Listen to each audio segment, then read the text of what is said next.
ਕਿ ਨਾ ਅਸੀਂ ਹਰ ਗੱਲ ਦੇ ਪ੍ਰੋਫੈਸਰ ਹਾਂ। ਮਤਲਬ ਸਪੋਜ਼ ਕਰੋ ਕਿਸੇ ਨੇ ਦੱਸਤਾ ਕਿ ਆਹ ਆਲੂ ਗਲੇ ਆ, ਤੇ ਅਸੀਂ ਫੌਰੀ ਤੌਰ ਤੇ ਪ੍ਰੋਫੈਸਰੀ ਝਾੜਨੀ ਸ਼ੁਰੂ ਕਰ ਦੇਣੀ ਕਿ ਇਹ ਆਲੂ ਕਿਉਂ ਗਲੇ ਆ, ਕਿੱਦਾਂ ਗਲੇ ਆ, ਕਿੱਥੋਂ ਗਲੇ ਆਏ ਆ। ਠੀਕ ਆ। ਕਿਸੇ ਨੇ ਦੱਸਤਾ ਯਾਰ ਆ ਨਾ ਸਾਈਕਲ ਦੀ ਚੈਨ ਬੜੀ ਖੜਕਦੀ ਪਈ ਹੈ, ਅਸੀਂ ਫੌਰੀ ਤੌਰ ਤੇ ਬਾਵਜੂਦ ਇਸ ਦੇ ਕਿ ਅਸੀਂ ਕੋਈ ਸਾਈਕਲ ਮਕੈਨਿਕ ਨਹੀਂ ਹੈਗੇ, ਅਸੀਂ ਫੌਰੀ ਤੌਰ ਤੇ ਸਾਈਕਲ ਮਕੈਨਿਕ ਬਣ ਜਾਣਾ, ਦੇਖਣਾ ਸ਼ੁਰੂ ਕਰ ਦੇਣਾ ਉਸ ਚੀਜ਼ ਨੂੰ, ਤੇ ਫੌਰੀ ਤੌਰ ਤੇ ਨਾ ਉਹਦੀ ਡਾਕਟਰੀ ਵਾਸਤੇ ਨਾ ਉਹਨੂੰ ਕੋਈ ਨਾ ਕੋਈ ਸੁਜੈਸ਼ਨ ਦੇਣੇ ਸ਼ੁਰੂ ਕਰ ਦੇਣੇ। ਇਸੇ ਤਰ੍ਹਾਂ ਜ਼ਿੰਦਗੀ ਦੇ ਹੋਰ ਵੀ ਬਹੁਤ ਸਾਰੇ ਮਾਮਲਿਆਂ 'ਚ ਜਦੋਂ ਕੋਈ ਛੋਟੀ ਜਿਹੀ ਵੀ ਗੱਲ ਕਿਸੇ ਬੰਨਿਓ ਆਉਂਦੀ ਹੈ ਨਾ, ਅਸੀਂ ਉੱਥੇ ਲਾਜ਼ਮ ਜਿਹੜਾ ਨਾ ਪ੍ਰੋਫੈਸਰ ਬਣ ਕੇ ਉਸ ਚੀਜ਼ ਦੇ ਬਾਰੇ 'ਚ ਕੁਛ ਨਾ ਕੁਛ ਬਰੀਫ ਜ਼ਰੂਰ ਕਰੀਦਾ।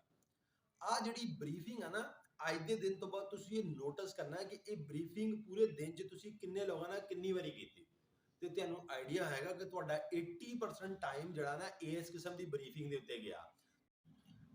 ਜਿੱਥੇ ਕਦੀ ਤੁਸੀਂ ਕਿਸੇ ਰਕਸ਼ੇ ਵਾਲੇ ਨੂੰ ਪ੍ਰੂਵ ਕਰਨ ਦੇ ਪਿੱਛੇ ਕਿ ਯਾਰ ਤੂੰ 10 ਰੁਪਏ ਕਿਰਾਇਆ ਵੱਧ ਕਿਉਂ ਲੈ ਰਿਹਾ, ਤੁਸੀਂ ਉਹਦੇ 10 ਰੁਪਏ ਕਿਰਾਏ ਵੱਧ ਦੇ ਮਗਰ ਜਿਹੜਾ ਨਾ ਉਹ ਸਵਾ ਘੰਟਾ ਉਹਦੇ ਨਾਲ ਬਹਿਸ ਕਰ ਰਹੇ ਹੋ।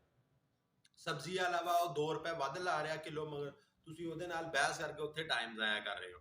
ਇਸੇ ਤਰ੍ਹਾਂ ਮਤਲਬ ਸਪੋਜ਼ ਕਰੋ ਤੁਸੀਂ ਰੋਡ ਤੇ ਕੋਈ ਐਕਸੀਡੈਂਟ ਹੋ ਗਿਆ, ਬਾਵਜੂਦ ਇਸ ਤੇ ਕਿ ਤੁਸੀਂ ਕੋਈ ਮੈਡੀਕਲ ਐਕਸਪਰਟ ਨਹੀਂ ਹੈਗੇ, ਬਾਵਜੂਦ ਇਸ ਤੇ ਕਿ ਤੁਸੀਂ ਉੱਥੇ ਜਿਹੜਾ ਖਲੋਗੇ, ਜਿਹੜਾ ਵਾ ਉਹ ਐਂਬੂਲੈਂਸ ਨੂੰ ਕਾਲ ਕਰਨ ਵਾਲੇ ਲੋਕਾਂ ਚੋਂ ਨਹੀਂ ਹੈਗੇ, ਤੁਸੀਂ ਉੱਥੇ ਖਲੋ ਕੇ ਇੰਜੋਏ ਕਰ ਰਹੇ ਹੋ। ਠੀਕ ਆ।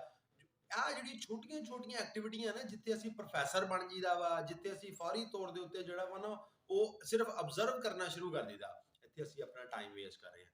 ਤੁਹਾਡੇ ਵਾਸਤੇ ਮਤਲਬ ਮੇਰੇ ਕੋਲੋਂ ਇੱਕ ਕਹ ਲਓ ਕਿ ਇਹ ਇੱਕ ਸੁਜੈਸ਼ਨ ਹੈ ਸਿਰਫ, ਕਿ ਆਪਣੀ ਹਰ ਚੀਜ਼ ਦੇ ਅੱਗੇ ਇੱਕ ਫਿਲਟਰ ਲਗਾ ਦਿਓ। ਸਿਰਫ ਇਹ ਚੀਜ਼ ਸੋਚਿਓ ਕਿ ਕਿਆ ਤੁਹਾਡੇ ਕੋਲ ਇਸ ਚੀਜ਼ ਦਾ ਐਕਸਪੀਰੀਅੰਸ ਹੈ। ਅਗਰ ਐਕਸਪੀਰੀਅੰਸ ਹੈ ਵੀ, ਤੇ ਇਹ ਜ਼ਰੂਰ ਸੋਚਣਾ ਕਿ ਯਾਰ ਆਹ ਮਾਮਲਾ ਜਿਹਦੇ ਉੱਤੇ ਮੈਨੂੰ ਇਨਪੁਟ ਦੇਣ ਲੱਗਾ, ਕਿਆ ਉਹਦੇ ਵਾਸਤੇ ਫਾਇਦੇਮੰਦ ਹੈ ਜਾਂ ਨਹੀਂ ਹੈ। ਅਗਰ ਉਹ ਗੱਲ ਜਿਹੜੀ ਹੈ ਨਾ ਸਿਰਫ ਗੱਲ ਦੀ ਹੱਦ ਤੱਕ ਕਿ ਐਵੇਂ ਉਹਦਾ ਦਿਲ ਬਹਿਲਾਉਣ ਵਾਸਤੇ ਗੱਲ ਕਰ ਰਹੇ ਹਾਂ, ਤਾਂ ਇਸ ਤਰ੍ਹਾਂ ਦੀ ਹਰ ਜਗ੍ਹਾ ਦੇ ਉੱਤੇ ਤੁਸੀਂ ਆਪਣਾ ਟਾਈਮ ਵੇਸਟ ਕਰ ਰਹੇ ਹੋ। ਤਾਂ ਤੁਹਾਡੀ ਮਿਹਰਬਾਨੀ ਆਪਣੇ ਵਕਤ ਦਾ ਜ਼ਿਆ ਜਿਹੜਾ ਨਾ ਉਹਨੂੰ ਬੰਦ ਕਰੋ। ਇੱਥੇ ਇੱਕ ਫਿਲਟਰ ਲਾ ਲਓ, ਜਿਨ੍ਹਾਂ ਚੀਜ਼ਾਂ ਨਾਲ ਤੁਹਾਡਾ ਕੰਸਰਨ ਨਹੀਂ ਨਾ ਹੈਗਾ, ਉਹਨਾਂ ਚੀਜ਼ਾਂ ਦੇ ਉੱਤੇ ਆਪਣਾ ਟਾਈਮ ਵੇਸਟ ਨਾ ਕਰੋ।